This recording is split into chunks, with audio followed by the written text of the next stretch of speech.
Okay, continuing on with the final part of the happy bird, worry-free living and the provision of God.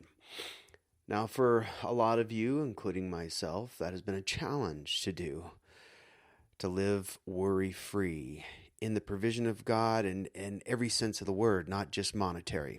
God provides everything we have need of for sustenance, and it's the total package. But sometimes that's not always easy when we're dealing with life on a daily basis. I understand that full well.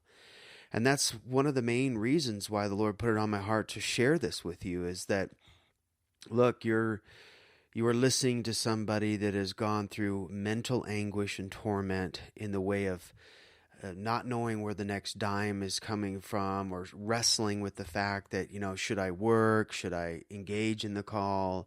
All the wonderings, the questioning, the doubt, the unbelief, the fear, everything in between. I'm human just like you are.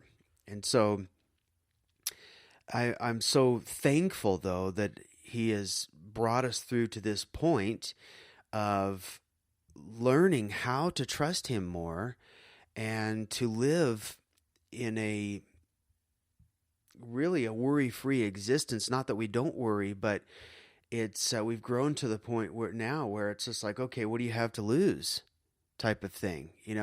We've seen the provision of God come in miraculous ways, just like you have, I'm sure, at different times in your life. And God presents the challenge to us at whatever level we're at, so that we can engage Him in that relationship and smile and laugh and roll on the ground just in belly laughter, saying, oh man, whatever the enemy does, it doesn't matter. God is greater. And that's how, life is in the kingdom, just trusting Him. It's day by day, it's provision by provision, moment by moment. And that's why He tells us not to worry, which is what this last section, part 5, is all about. And He says in Matthew 6, verse 27, can all your worries add a single moment to your life? So I've entitled this part, The Happy Bird Doesn't Know What Worry Is. It's true. The bird just doesn't know what worry is, because it knows instinctively what's been provided for him.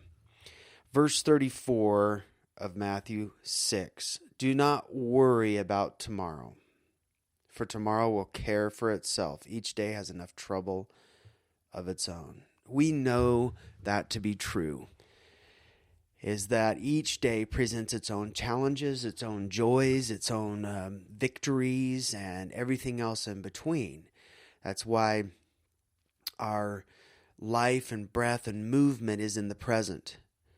And we went over a bunch of that in the earlier sessions. And it's really important to understand that because we are spirit beings, and because the eternal now, the presence of God, which is eternity, there is no beginning or end, is in us, then we operate, or at least we're learning how to operate in living in that space and time, which is present, 100% present in the eternal now. What does that look like? Well, it simply means trusting Him today for your needs, for your money, for wisdom, understanding, energy, revelation. It's no different than our physical body needing exercise daily. We brush our teeth daily. Well, hopefully most of us do. We change our clothes daily. We shower daily. So it's nothing that we put off until tomorrow, those things that are for the present and for the now. And that is simply trusting Him as well, and not worrying or stressing out about our bills 10 days from now, or where am I going to get the money for this building project a year from now. Some people stress out so hard over what's 2 years down the road, when God wants us to live right here, right now. It doesn't mean we don't plan, like I mentioned before, for the future. But what it does mean is keep every emotion right here, right now, subdued underneath the glory and the trust and the faith, believing underneath of His banner of love, believing that He will perform that which is for tomorrow. Tomorrow, not today. And so when we look at the definition of worry, it's simply mental distress or agitation resulting from concern, usually for something impending or anticipated. You know, you've heard the old saying that 90% of what we fear doesn't actually happen, or 98%, 99% of what we fear doesn't actually happen. It's all in our head.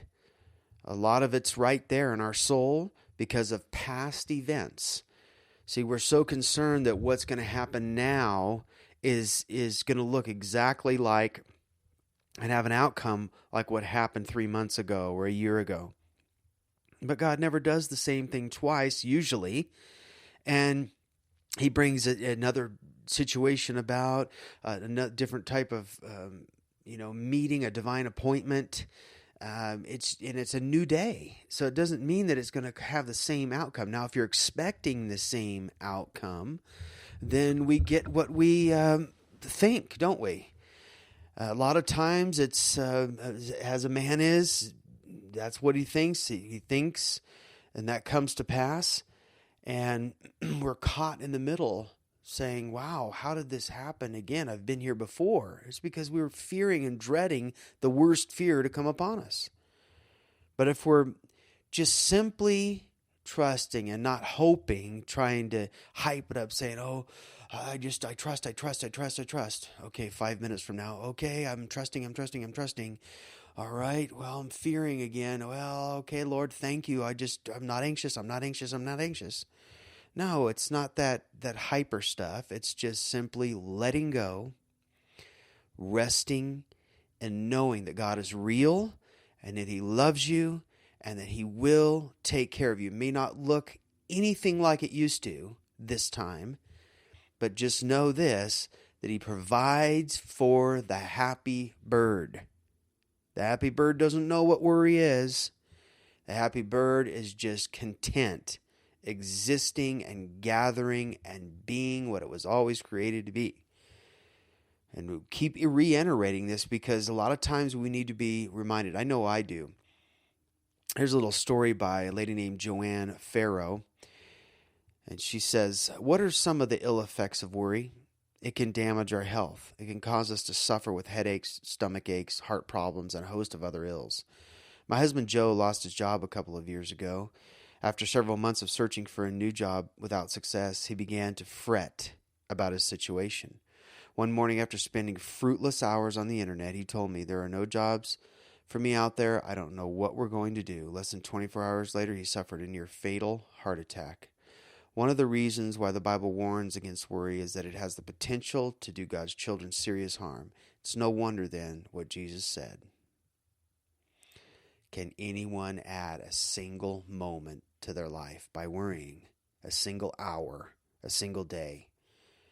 No, we can't. And what's the worst scenario anyhow? You find yourself in a completely different situation, but God will still take care of you. The key is, again, we'll go all the way back to part 1, is to go to the mirror and understand that you're a pretty bird, that God thinks you are so valuable, and that take an assessment of where you're at right now in life and what you really want to do, what you really feel like is going to produce the most payback in your life according and in line with your gifts, talents, and abilities. Not just because there's a high-paying job out there. That's the worst thing most people can do, is look on the internet, go to Indeed.com or Craigslist.org or Monster or one of the other ones, and you look on there and you see a $100,000 a year job, and you scan down and you think, well, okay, I qualify for most of this, but the job description, wow, I don't know if I'd like doing that. I don't think I'm good at that. I don't know if I'm qualified for that. I really don't want to sit behind a desk all day long and do paperwork. But, man, it does pay $100,000 a year. So, man, God knows I need the money. And, boy, I could go out and buy my new boat then and really take care of those things I've always wanted to buy my family and my friends. And then I could give more. And, okay, I'll apply. Click, apply. and then they call you, and then you're sitting in the interview, and then you're like, okay, now what? Okay, then the phone call comes, and you somehow miraculously got the job. And then you're sitting there on your first day, and you're going, I hate this. That's not living. That's not moving in alignment with what you were born to do, if that's not what you like to do. Because I guarantee you, if it's something that you're good at and that you were born to do, you were manufactured for on this planet, created to do, then you wouldn't be feeling like that when you looked at the ad and on your first day at work. Now, there's a difference between dreading something and then just being a little fearful that you don't know if you can actually add up to the job duties or something of the job, because you can always learn that. But you know the difference between when you just absolutely can't stand something and you're dreading going to work, as opposed to learning something new and having a fear there. There's a difference. We know what that difference is. What the point being is, worrying and stressing can cause major damage if we're just sitting around like the little bird that just doesn't want to go out and play on the branch, and he's going, well, I just don't know if I can engage today and go in and gather my worms and flutter around and fly and play with my friends. I think I'll just sit here on the branch and be depressed. Well, the bird wasn't functioned. It doesn't function. It wasn't made to just sit there all day long. Yes, it rests. Yes, it goes to sleep and all that, but not all day long. It's made to fly around and take action and go and gather what's been provided by way of its true, authentic calling and design. So take that. If you're unemployed right now, I just want to speak to this for a little bit. If you are unemployed, then the best thing that you can do is not only spend time with God, rejoicing and thanking Him and worshiping Him and having fun, having a blast in that relationship, but then take action. If you can't find, if a no job's calling, take action in your zone. Find something you can do within your desires and your dreams that's free to do. There is something free sitting before you that you can put your hand to. For example, if you're called to be an artist and you have art supplies that have just been sitting there on a canvas, and you're sitting in your room just moping and groping and begging God and crying and bawling your head off, why don't you try something different if it hasn't been working? Get up, pull yourself together, get up out of that bed and walk over to your canvas and start painting what the Lord shows you in your heart to paint. And then what you do is you find a camera. If you don't have a nice one, a 14 megapixel or an 8 megapixel, something like that, borrow one from a family member, take a great digital snapshot of that, plant it into Photoshop. Again, if you don't have Photoshop, find someone that does and start making prints. There's plenty of places. Go to Costco and make prints. Get online, the internet, and post your prints for sale on artspace.com or one of those. I forget the name of it, but you can Google where you can sell your prints online and start that way. Go to a farmer's market. Do something. Take action.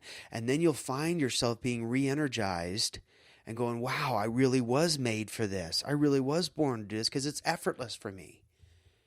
That's how you know that you're hitting your stride and hitting that zone place, so that you will not continue to sit around and be anxious and worry. That's the worst thing someone can do. Just like this lady's poor husband.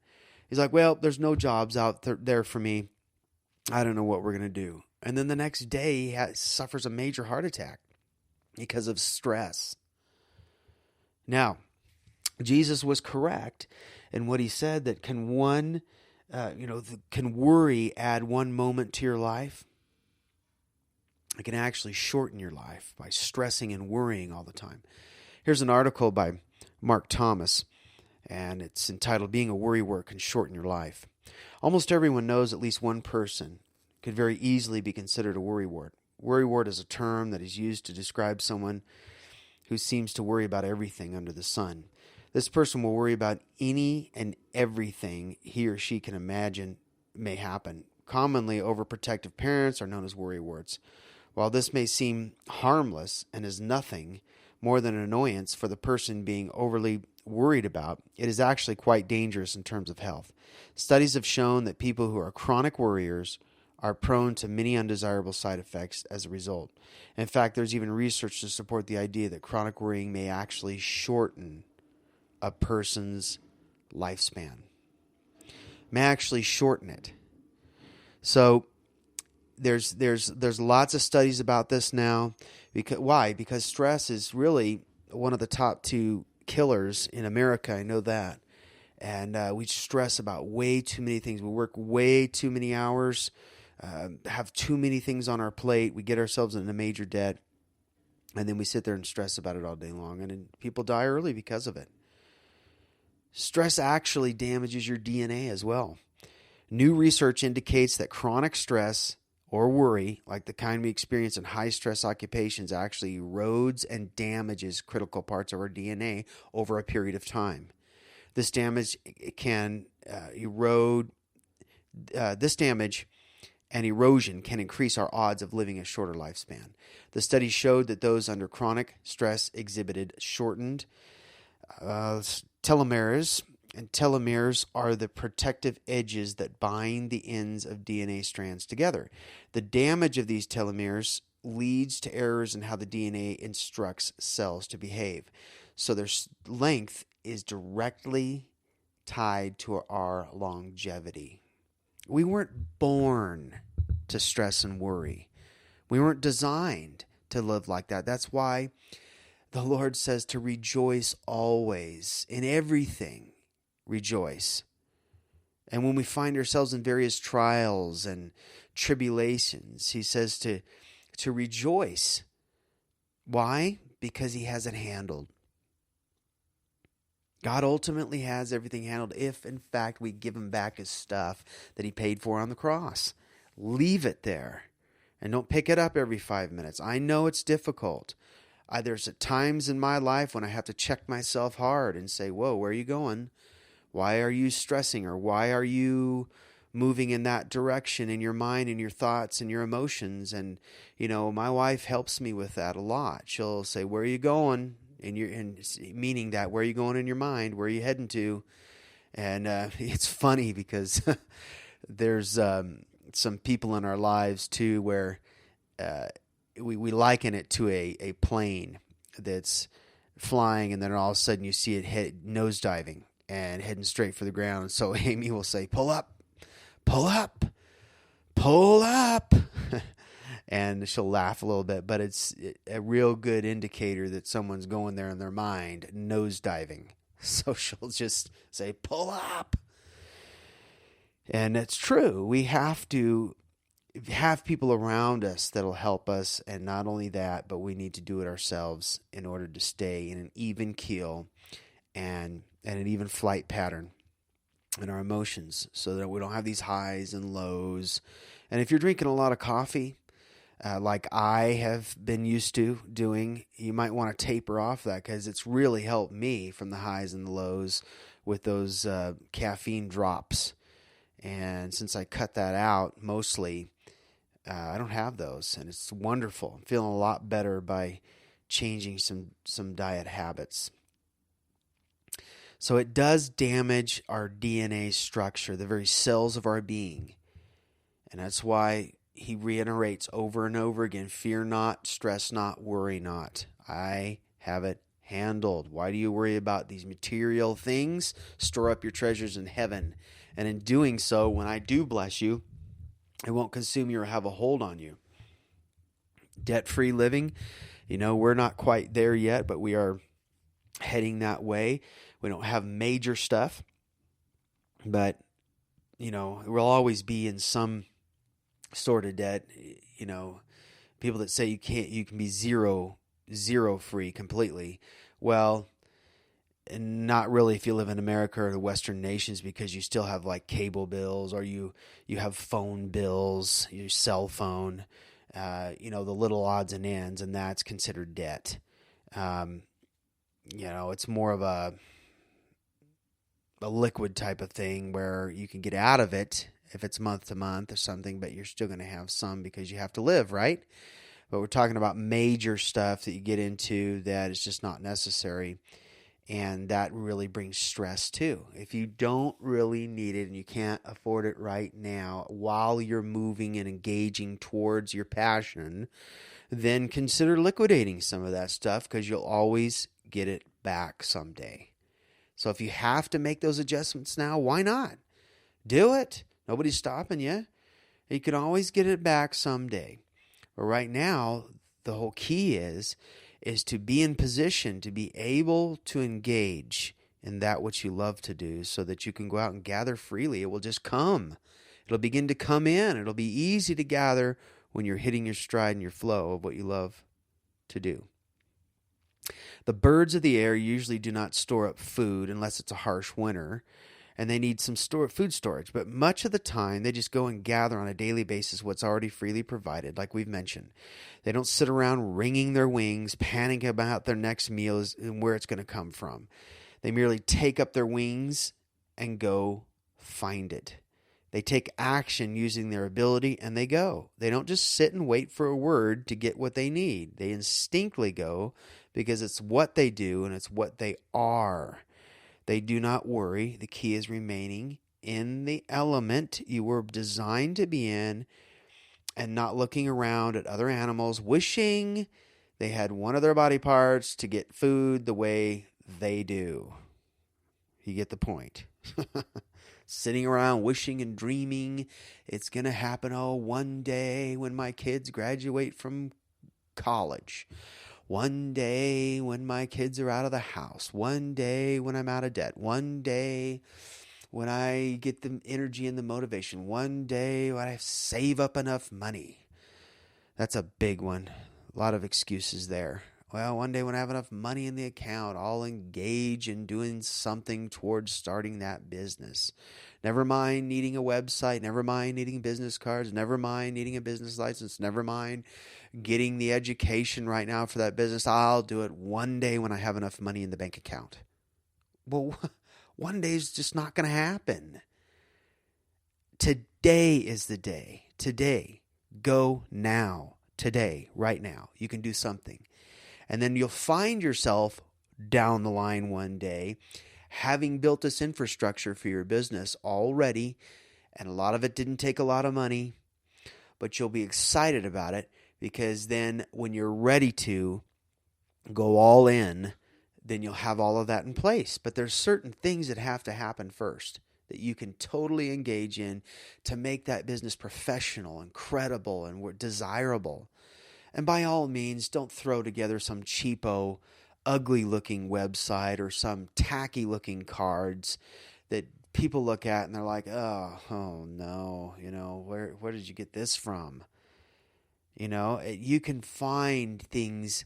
Vistaprint right now, it's been around for years. They do professional, wonderful-looking business cards for a cheap amount. I just got some, replenished some more. I got like 500 of them for $20. You can get like 250 all day long with their specials for like $8, $9, $10. I don't know what it is now, but for $250, it's very inexpensive and they're very professional looking. So you can do things right now so that you're not engaged in being a worrywart, thinking about someday or if it's ever going to happen. Well, start now. It'll get you excited about it. And so it's important that to really understand and realize that everything that we have need of, everything that He is for us is directly tied to the capability He put in our DNA and is already given from the foundation of the world. And then when we were placed on this planet, we begin to take action as we grow. That's why the Jews are so good at taking their children from, 12, 13 years old and start to apply a trade and a skill to their lives according to what that child is bent towards. when they look at their abilities and their gift and what they're great at from a young age, 12, 13, they become a man as a boy, they become a young woman, and they begin to take the young man, and put him into a trade. So that when he's older, he turns 18, or whenever he leaves the house, he has something already as a foundation to move into and towards. He can just hit the ground running in his teens. Matthew 13, no condemnation though, if that hasn't happened in your life. It never happened to me, but we can always start now, can't we? Matthew 13, 18 through 23.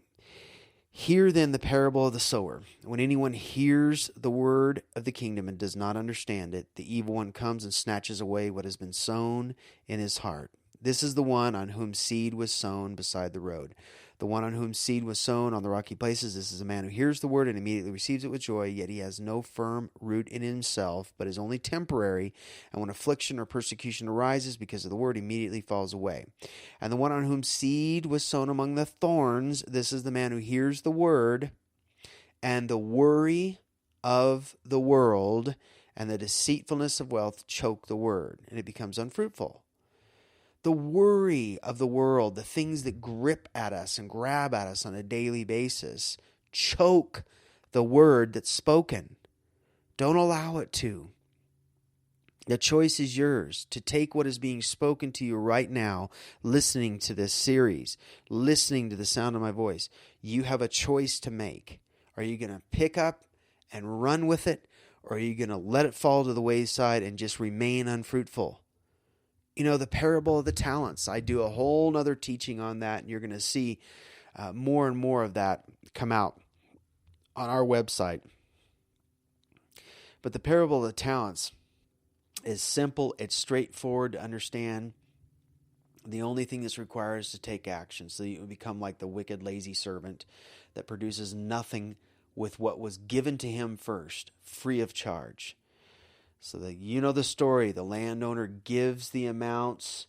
He gives one according to his ability, and then the other he gives a little less amount, and then the one he gives a little less amount according to their abilities, according to their gifts. And then what do? The one goes out and multiplies and doubles it. Same with the next. The other one doesn't do anything. He buries it in the ground because of his perception of who God is. He considered him to be a hard and cruel and unjust man because he reaped where he didn't sow and all of that. Well, landowner was just moving in the kingdom. It's a representative of Jesus, representation. It's a story about Jesus, and he gathers what has already been given, right, in the earth. And so the one that had the talent that didn't do anything with it, he looks at the landowner and says, look at this. You get stuff for nothing. You just gather it. And, you know, I don't get it. You know, I perceive you to be cruel and harsh, and you're just, you know, gathering what other people have sown and what other people have worked for, and you're just grabbing it. And he goes, so I buried it in the ground so that it would be safe for your safekeeping. Well, the landowner didn't enter into the rejoicing and celebration like he did with the other two, did he? He was angry. And he said, look, you should have at least put it in the bank so I'd have some interest. You should have at least done something with what I gave you. You should have at least tried out for that sporting event, or you should have at least started, or at least attempted that business. Should have at least put a website up or started to paint on that canvas. Something so that you have something to show for what I've given you to do. And it's not I don't perceive, you know, the Lord as just this cruel, angry person. It's just grieving because he's like, man, you could have had so much come back to you because of what I've given. And we don't want to be in that position. I know you don't either. And so the choice is yours. The choice is mine to act and to do something. Luke 9, 1-6. And he called the 12 together and gave them power and authority over all the demons and heal diseases, and he sent them out to proclaim in the kingdom of God and to perform healing. He said to them, take nothing for your journey, neither a staff, nor a bag, nor bread, nor money, and do not even have 2 pieces of clothing. Whatever house you enter, stay there until you leave that city. And as for those who do not receive you, as you go out from the city, shake the dust off your feet, and on and on. Okay? The point of this is, and he called the 12 together and gave them power and authority. So Jesus grabbed the disciples, pulled them together, and said, look, this is your call. I'm confirming this by my own words. I'm giving you power. Now go. You don't have to take anything necessary, because as you go and engage in your calling, you'll just gather as you go daily, your daily bread. It will be given to you. And guess what? If you go into a place and they don't accept you and receive you and give you the sustenance you need for that day, then enter in somebody else's. It'll be waiting for you there. Just like Elijah, God telling him to go to the brook. The ravens will feed you there. Okay, that's dried up. Now go to the next place. Now, it doesn't mean that all of us are going to just go from place to place and live a lifestyle like that. But what it does, what he is conveying here is that, look, you will be provided for in whatever your call is. You don't have to have, it's not about how much money you have in the bank. If that was the case, he would have told the disciples over and over again, okay, now wait. How much money did you have before you started following me? Okay, 15 grand. You saved that up in the bank. All right, well, I guess that'll do for the next 3 years. Let's count that all out and make sure we have enough rent money, electricity, let's see, cable bill, internet. All right, that adds up to, let's see, about $1,500 a month. All right, times that by 10. Well, 10 months we can survive on. Well, no, because we have to have food, entertainment. All right, let's see, travel expenses. We have to get from point A to point B, so you know how much flight costs are. Sometimes I want to sit in first class, so, okay, guys, why don't you go back to your trade and stay there for 5 or 6 more years, and then I'll come for you, and we'll see how much you have saved up then. No, none of that happened. In fact, they left everything and went and followed him, because they saw something in him and knew by his example of filling up the fish nets to overflowing, knew that he would provide. They didn't worry because they moved out in the assignment of the call of God on their lives. Where there is vision from God, there is provision from God. Let me say that again. Where there is vision from God, there is provision from God. Again, dwell in your element, and the food will be plentiful as you need it. Philippians 4:6, do not worry about anything. Instead, pray about everything. Tell God what you need and thank Him for all He has done. I just thank you, Lord, that you have provided ahead of time. Everything's there that I have need of as I put my hand to the plow. In fact, duct tape my hand to the plow so that I don't look to the left or the right or behind me, or fret or fear and sit down and take my hands off of it. Nope, I'm going straight forward. Don't let anything derail me. Go to the side, Nope, straight ahead. Keeping my eyes on you, forward, and I thank you that everything is provided. In fact, I'm not going to worry. I'm not going to fret. I'm not going to fear. I'm just going to have a blast with you, and let's go do this thing. That should be how we carry ourselves from day to day. Now, if you're fearing and you're worrying and fretting, then just engage in that. Start proclaiming it. And then you'll find yourself shifting and entering in and engaging in trust and faith again. Matthew 16, 5 through 12. This is the New Living Translation. Later, after they crossed to the other side of the lake, the disciples discovered they had forgotten to bring any bread. Watch out. Jesus warned them, beware of the yeast of the Pharisees and the Sadducees. I mentioned this before, but I want to reiterate this section again. I'm going to drop down to 9. Jesus again speaks to them. Do you not understand even yet? Don't you remember the 5,000 I fed with 5 loaves and the baskets of leftovers you picked up? Or the 4,000 I fed with 7 loaves, and the large baskets of leftovers you picked up? So he's reminding them not only the leaven again, but the provision that he can do in a moment's time. What did all of the multitude that was sitting on the grass do to sow into his free gift of all that food? He just looked out and saw that they were hungry and was groaned within himself and said, oh man, they're hungry. I need to feed them. Thank you, Lord, for this bread. And it's not so much about taking the bread, how some people teach it, and they say, well, look, he had the loaves and the fishes to start with, so he multiplied them because he had something then to begin with. You can look at it that way, or you can look at it as, look, he goes to the young boy with his lunch and says, hey, what do you got in there? Let's just show people. I'm going to raise this up and say, look, guys, this is what's coming to you. This is what you're going to have for lunch today. Bread and fish. It's what you're used to. It's what you like, isn't it? Yeah, that's wonderful. Awesome. And then Jesus goes, thank you, Lord. Thank you, Father, for multiplying what they're going to have right here in my hand. I'm showing them what they're going to have for lunch. Thank you for multiplying it. And passes it out and it starts multiplying like crazy. Rather than this mentality of like, wait, I got to have something first and sow a bunch of money before I can get something back. Well, wouldn't that have worked out just great for the guy sitting by the pool for 38 years that needed healing?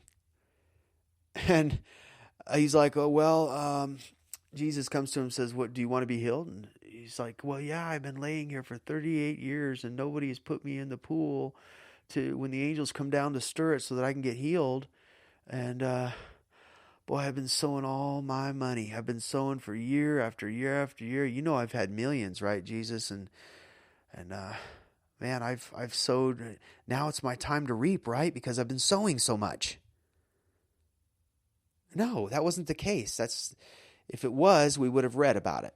No, Jesus just came and said, look, do you want to be healed? Great. Bam, you're healed. The same with tearing the hole off the roof. Lowering the guy down, and Jesus is in the house and he heals him. Your faith has made you whole. Not your tithe has made you whole, or your millions you've sown over the years. Now it's come up to the heavens as a memorial offering, and you've reached the pinnacle of how much you've sown now. Now I'm going to heal you. No, your belief and your trust in me. Am I the healer? Yes. Okay, great. You're healed. Same with going about doing good, healing all those who are oppressed of the devil, and the list goes on and on and on. So why, if I keep reiterating that, is because we have to have a mindset that God is giving everything out of his giving nature to begin with, first and foremost, before we ever lift a finger to put anything in an offering bag or lift a finger to show any level of performance in our lives. He's willing to give. That's why he says, look at the birds, study them out, watch them. They neither sow nor reap nor gather into barns, yet I take care of their every need. I provide for them because I want to show you, the unbelieving, how simple this thing is by looking at the happy bird. Happy birds just don't stress. They don't worry. Ah, isn't God good? God is just so wonderfully, immensely good all the time, regardless of what we think, feel, or find ourselves in. He's always good because he's all love, and he created us to have fellowship with him, and he knows it all. We already won the battle. He kicked the devil's face in, and he said, it is finished. Now go and do what you love to do so you can show people who I am in your passion. So here's some closing thoughts. Just want to reiterate so that you can just grab this and run with it and just have a blast serving and loving and showing forth who you gave your life to in such a way that's not bound in drudgery, not bound in worry and fear and anxiety and systematic, religious, staunch, law-driven junk that people are so tired of. Be alive. Be alert. Stay awake. Take a careful assessment of who you authentically are and sing your heart out daily. 70% of the time, just sing your heart out. Trust that the environment of your calling engagement will produce everything you need. Another thought. Settle it once and for all that God does not require you to sow anything before he will take care of your needs. He wants relationship, not a religious transaction. In other words, you give me what I want, then I give you what you want. That's called a purchase, not relationship. Relationship is a flow out of love, a reciprocal exchange that's not a formula. Freely you have received, now freely give once you have been blessed. That's all. He's saying, look, when you remember me to others by giving out of the abundance when you enter into the good, wide open spaces of the promised land I'm showing you. Just remember me by telling others how great I am. Remember where it came from. Keep me first and foremost in love and a loving relationship. That's all. I just want to be acknowledged and appreciated of giving you everything that you ever desired. Another thought. He is the one who gives the seed to the sower first. He takes care of all those who love to hang with him and remain close to him. Anxiety is not trust. Fearing, just stressing out, that is not trust.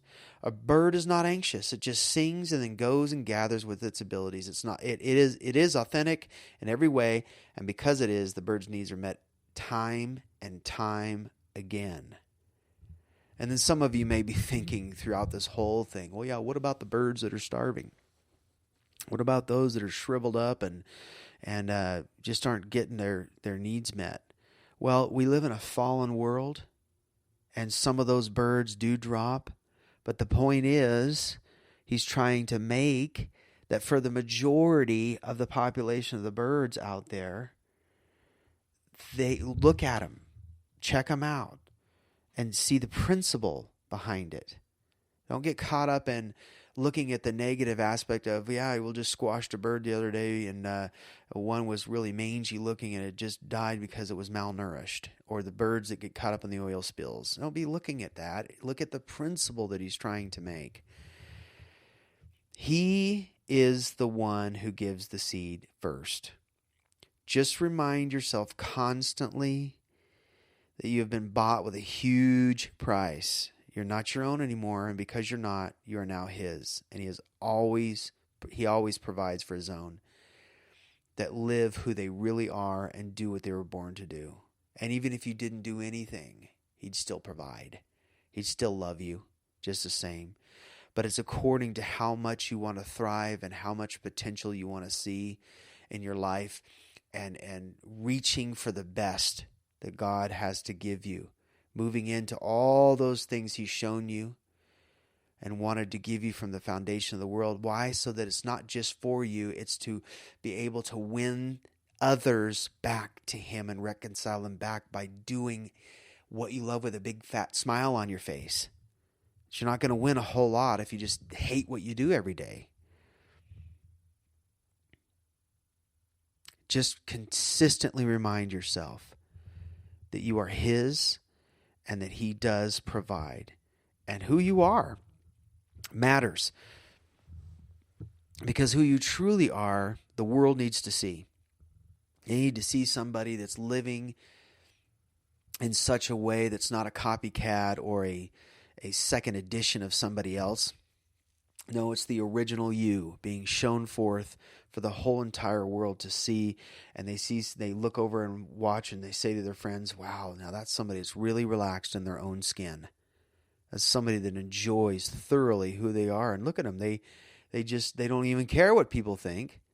They don't care what they look like. They don't care how they sound. It's just they're doing what they're passionate about. It doesn't matter what you think of yourself. It's what he thinks that matters and what he says about you. That you are more valuable than all of the angels and any other created thing. A whole flock of birds by the millions, you're more valuable, way more valuable than that. Worry is simply not trust. If you find yourself worrying, then start singing. If you don't feel like it or feel anything at all, just sing or praise. Praise shows a level of trust. God's presence will make up for your unbelief. When we get God's presence around us, doesn't matter what we sound like, if we have the right tone, or if we're singing out of key. It's between you and Him. And when we sing and we trust and we believe what He has for us, He thoroughly loves that about you. He thoroughly enjoys it. He loves you so much, and He wants the very best for your life. And so do I.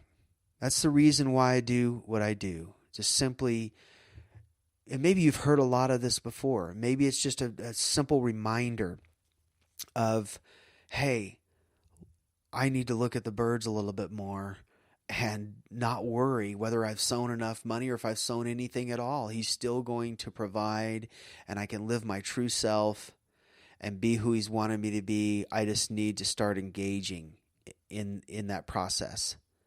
And maybe you're a person listening and you already have, and it's just a reminder, look, you're hitting your stride, you're moving in it, you're going after it. Just don't worry about what's happening tomorrow. Just keep doing it.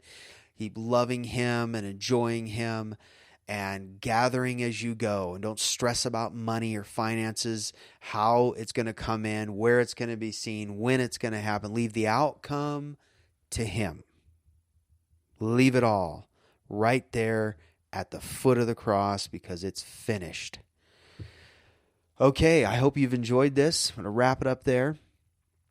And if you want to get a hold of us, I'll just remind you that we'll be at your disposal any way we can. You can reach us by email, livinginpurpose@gmail.com. That's one way. You can go to our website, unforcedliving.com, and contact us through there. Facebook, Twitter, we're LinkedIn, we're there too. But join us, and we'd love to meet you and hear what you have to say. If this has blessed you in any way, if there's been one nugget, share that with us. If there's been several, we'd love to hear that too. We're also available to come share this, and not to worry. We're not the type of people that are high maintenance by any means. We just don't believe in that. The whole high maintenance, petty stuff. So we would love to be able to come and share and meet you, or just contact us and like the Facebook page. You can reach me at John Meyer on the page section there. I'm kind of full on the other profile. It's over 5,000. I wish they would raise that up some, but at any rate, you can go to John Meyer, my other page, or to Unforced Living page on Facebook and like it there. And look for more of these teachings. There's a lot more heading your way. And so we love you, care about you, and be like the happy bird, worry-free living in the provision of God.